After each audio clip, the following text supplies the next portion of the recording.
Hello বন্ধুরা, আপনারা সবাই কেমন আছেন? আশা করছি আপনারা সবাই ভালোই আছেন। আজকে আপনাদের আমি ছোলা আলুর তরকারি কিভাবে বানাতে হয় সেই রেসিপিটি আপনাদের সাথে শেয়ার করেছি।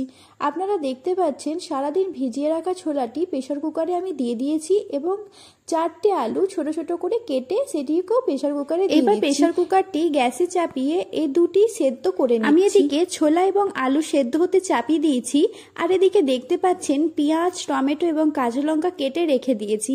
আর ফোড়নের জন্য 2টো শুকনো লঙ্কা, একটি লবঙ্গ, একটি এলাচ এবং তেজপাতা আর গোটা জিরে দিয়ে দিয়েছি। ফোড়নগুলো একটু ভালো করে ভেজে নিতে হবে এবং ভাজা হয়ে গেলে কেটে রাখা পেঁয়াজটি সেই ফোড়নের মধ্যেই দিয়ে দিতে হবে।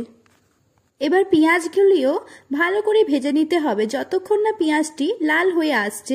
দেখুন আমি পেঁয়াজগুলিকে ভালো করে ভেজে নিচ্ছি, আপনারাও এরকমই ভালো করে ভেজে নেবেন। যতক্ষণ না পেঁয়াজটি লাল হচ্ছে ততক্ষণ আপনাদের ভেজে যেতে হবে। আপনারা দেখতে পাচ্ছেন আমার পেঁয়াজটি লাল হয়েই এসছে। এবার আমি আপনাদের মশলাটা কোন কোন মশলা দিতে হয় সেগুলি দেখাচ্ছি। প্রথমেই দিয়ে দেবো আদা, রসুন এবং গোল বাটা, যেটি আমি আগেই বেটে রেখেছিলাম, এবং দেবো জিরে গুঁড়ো, যেটি দোকানেই পাওয়া যায় গুঁড়ো মশলা, সেই জিরে গুঁড়ো, ধনে গুঁড়ো এবং হলুদ আপনারা আপনাদের মাত্রায় দিতে পারেন। এইবার দিয়ে দেবো কাশ্মীরি গুঁড়ো লঙ্কা।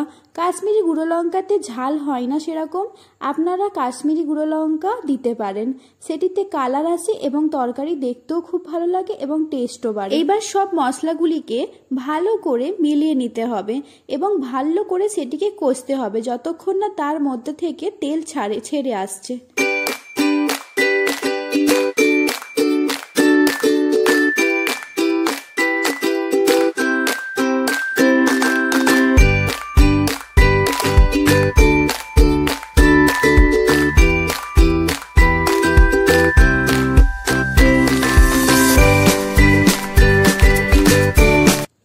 টমেটো এবং কাঁচা লঙ্কা দিয়ে সেটাকে ভালো করে আবার মিক্স করে নিয়েছি এবং স্বাদ অনুযায়ী আপনারা লবণ দিয়ে দিতে পারেন।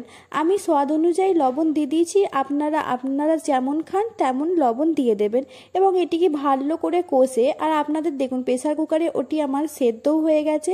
সেই সেদ্ধ ছোলাটি আমি দিয়ে দিচ্ছি কড়াইয়ে এবং কড়াইয়ে দেওয়ার পর সেটিকে ভালো করে একটু নাড়াচাড়া করে নেব এবং আমাদের ছোলা আলুর তরকারি কমপ্লিট।